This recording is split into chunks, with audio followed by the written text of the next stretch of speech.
every Tuesday, Dan Graziano gives us Overreaction Tuesday. I'll say something I think people are generally saying. Dan will tell us if that something is an overreaction. Dan, if I were to say this is going to be Mike Tomlin's first losing season, is that an overreaction? It's not. It's entirely possible. Like, you wouldn't go out and bet on it because he's pulled this out of the fire before. But the last 2 weeks have shown that the Steelers can lose to literally anyone. Literally. They lost at home to Arizona and New England. Look, they are 7-6. They have games left in Baltimore, in Indianapolis, in Seattle, home to Cincinnati. If they go 2-2, then that streak is over. Yeah, there's been a lot of Mike Tomlin conversation in Pittsburgh the last couple of weeks about how this thing has gotten away. 3 weeks ago, we were talking about Coach of the Year. Now, all of a sudden, we're talking about something that feels like it is falling apart. Jeff, what are you seeing? Yeah, it's ugly. And listen, when you're having the Pickens conversation all the time, and, you know, there's been a number of players, Deontay Johnson, a number of players have shown issue. You fire your offensive coordinator because all the fans think it's his fault. Nothing's changing. Like, it's not a pretty situation in Pittsburgh. I would just say, careful what you wish for. Right. Maybe, I don't think he should get fired. Oh, yeah, I know you're not making that argument, but I know that that's bubbling up in Pittsburgh. Maybe I'm just a scary, risk-averse type of guy, but go ahead, see what else is out there. Nah, bro. Yeah, the grass is definitely not always greener. The one thing I would say, though, is that RC was in here, and of course no one knows and loves the Steelers more than he does and loves Mike Tomlin.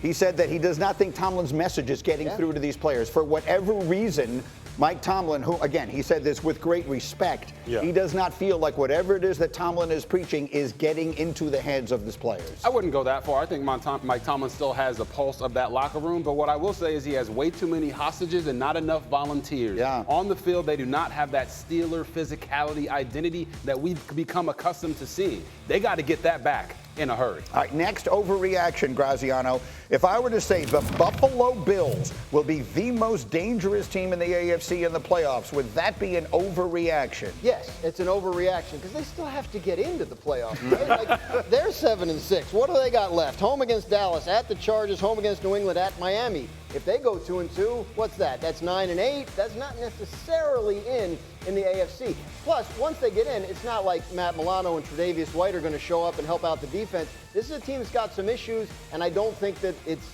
as much as it may have looked at the beginning, I don't think it's their year. People pay so much attention to point differential, despite the fact that they are only 7-6. They actually have the 5th best point differential in the entire NFL. What do you think of the Bills? If they do get in, they are definitely dangerous. They're dangerous to the teams they play against. They're dangerous to themselves. It does feel like the type of team you know what you're going to get out of Josh Allen is going to be great, but you also know that you're going to get that. But you also know that he's going to throw it deep down the field to some square bodies every now and then. Just because somebody got open, he got excited. RG3, that play by Allen. Come on. It's unbelievable, and they're not the most dangerous team in the AFC. That's the Baltimore Ravens. But to Neek's point, they are the team that no one wants to see. Because when you have Josh Allen at quarterback and he can create and do things like that, nobody wants to see that because in big-time games, you got to have a signal caller like Josh Allen he's the difference maker. And whether it's with his legs, with his arms, with his explosive plays, with his ability to create, all of those things, you don't plan for that in playoff games. You do your best to minimize it, but you can't prevent them all. They are dangerous. You can plan for it all you want, but when he starts running like a D tackle with the ball in his hands and he's dragging people along with him, it's going to be a problem. And he starts making decisions like a D tackle also, it's going to be a problem when he starts throwing into tight windows. And there have been so many quarterback injuries in the AFC to this point anyway, so he becomes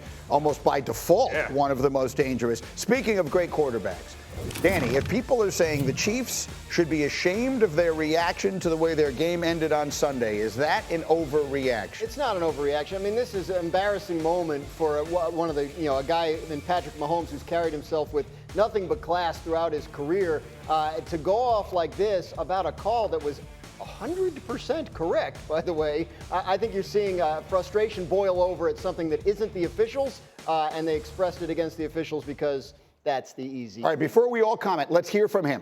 Mahomes addressed it yesterday, so I want to play that, and I can see everyone is itching to get in, and you all will. But first, this was Patrick Mahomes upon further reflection yesterday. Obviously, you don't want to react that way. I care, man. I love it. I love this game. I love my teammates, and I want to go out there and put everything on the line to win.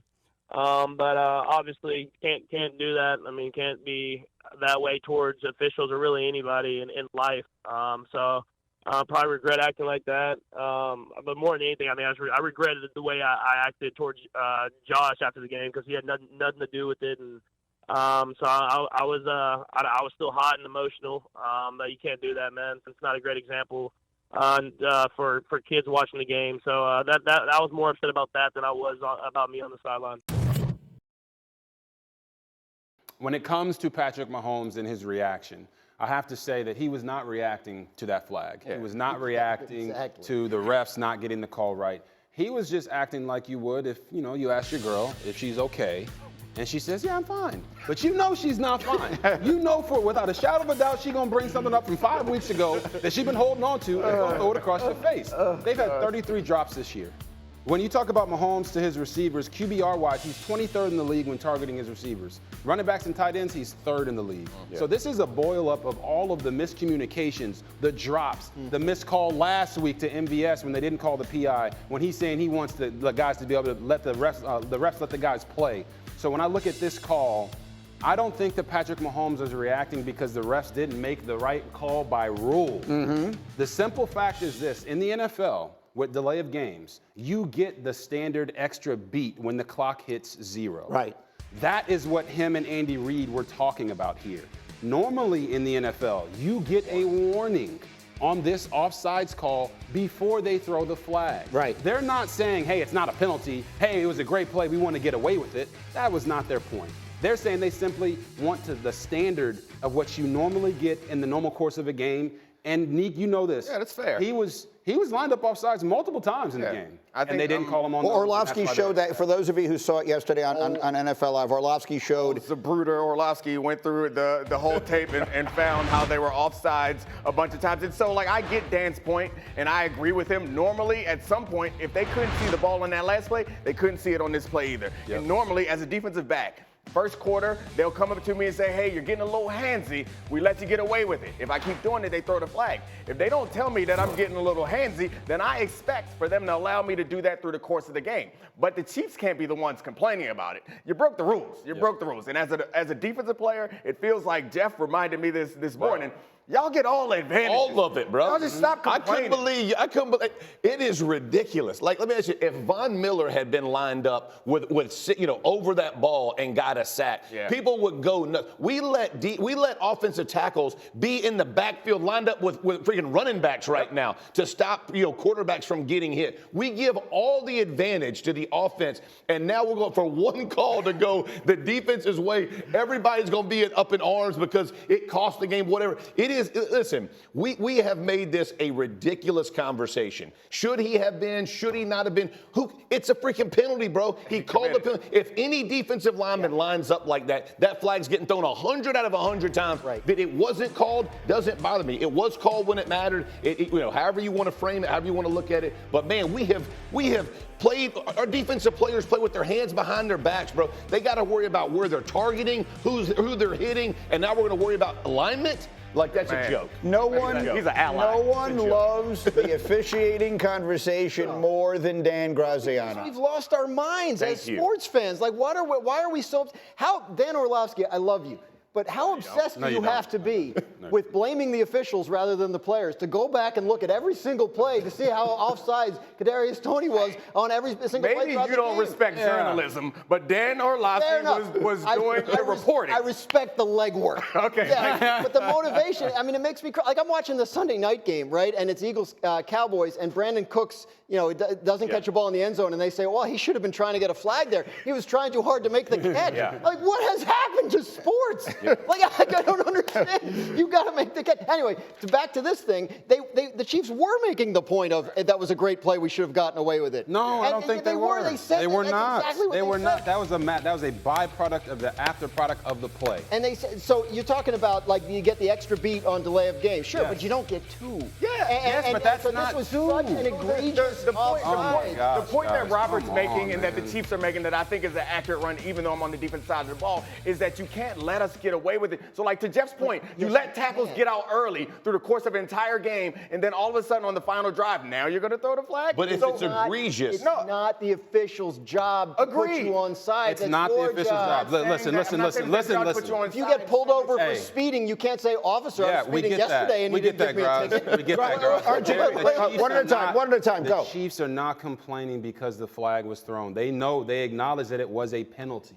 And to Jeff's point about the defense being handcuffed, yes, they have been handcuffed, but that's not been the standard. What we're talking about here is fans and players just want consistency from the refs. Right. That's it. I could care less if it was a penalty or not. I could care less if it was a great play after the penalty or not. The bottom line is the standard is they get a warning. That's the problem. There is no standard for a defensive lineman to line up offsides and get a warning.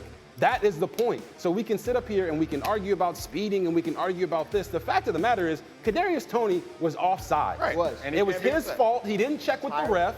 And the point that they're simply trying to make is that in Andy Reid's 30-plus years of coaching, it's never happened. He always gets the warning. That was his point. That is a valid point. It's also a valid point that Kadarius Toney was offside. They just can't be the ones making the argument. I think like you're wrong in that place. You committed this violation. You have to accept it. But we can bring in the nuance of, normally there is a standard set. And if you allow things to happen for a course of an entire game, it's unusual for you then all of a sudden to disallow it in the final plays of the game. Okay. As who was it that said it this morning? If there's one thing, there's only one thing left in America that unites us all. We can all agree on. The officials suck. We all hate the refs. Fault.